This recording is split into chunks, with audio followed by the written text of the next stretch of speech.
स्वर्ग और नर्क कहाँ है? स्वर्ग और नर्क इसी पृथ्वी पर हैं, इसी संसार में हैं। मतांतरों में इसकी परिभाषा अलग अलग दी गई है, भिन्न भिन्न दी गई है। कोई इसे 7वें आसमान पर कहता है, मुसलमानों में इसे कहा गया है कि 7वें आसमान पर खुदा रहता है। कोई इसे 5वें आसमान पर कहता है, कोई इसे 3रे आसमान पर कहता है। हिंदू धर्म में कहते हैं बैकुंठ में इसका निवास स्थान है, पर ऐसा कुछ नहीं है। वैदिक धर्म के अनुसार स्वर्ग और नरक इसी संसार में है, इसी जीवन में है। जहां सुख है वहां स्वर्ग है, जहां दुख है वहां नरक है। जिन घरों में लड़ाई झगड़े प्रतिदिन रहते हैं वहां नरक है, और जिन घर में प्यार, ईश्वर पूजा, सहयोग, धन धान्य से भरा पड़ा है घर, किसी चीज की कमी नहीं है, वहां स्वर्ग है। ये कह लीजिए कि धन धान्य भी अगर नहीं है, धन धान्य के होते हुए भी अगर घर में प्यार है, ईश्वर पूजा है, एक दूसरे में सहयोग की भावना है, वो भी स्वर्ग में ही है, वो भी स्वर्ग ही है। ये मत और मतांतर के ऊपर न जाकर स्वर्ग और नरक इसी संसार में है, और वो हमारे ऊपर निर्भर करता है कि हम अपने घर को स्वर्ग बना सकते हैं और नरक भी बना सकते हैं।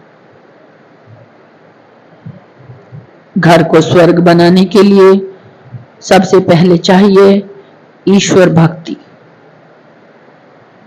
क्योंकि घर में लड़ाई झगड़े जो होते हैं वो इसलिए होते हैं क्योंकि हम एक दूसरे से संतुष्ट नहीं रहते। हमें किसी का कोई काम पसंद नहीं आता, हमें किसी की कोई बात अच्छी नहीं लगती, तो इसीलिए लड़ाई झगड़े होने शुरू हो जाते हैं, क्योंकि हमारा मन शांत नहीं होता है। मन शांत, मन उस चीज को स्वीकार नहीं करता है।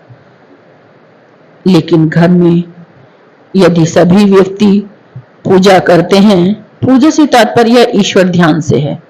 पूजा से तात्पर्य ये नहीं है कि वो माला लेके बैठ जाए, ध्यान कहीं और है, या वो आरती उतारे, वही पूजा है। ईश्वर पूजा से तात्पर्य है कि वो ध्यान करे। ध्यान सब दुखों को मिटा देता है, ईश्वर भक्ति सब दुखों को मिटा देती है। ध्यान करना, साधना करना, ये भक्ति के अंग हैं। मन चंचल होता है, जल्दी से किसी बात को स्वीकार नहीं करता, तो मन की चंचलता शांत करने के लिए भक्ति मार्ग बहुत ही अच्छा मार्ग है। भक्ति के द्वारा हम अपने मन को शांत कर सकते हैं।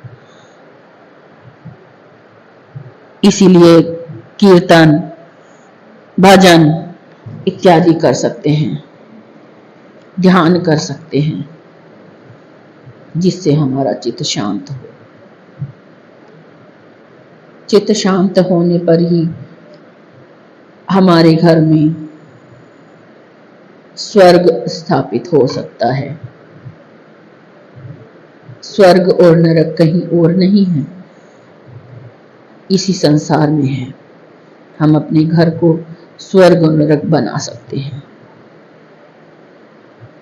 इसीलिए सभी को ईश्वर पूजा करनी चाहिए।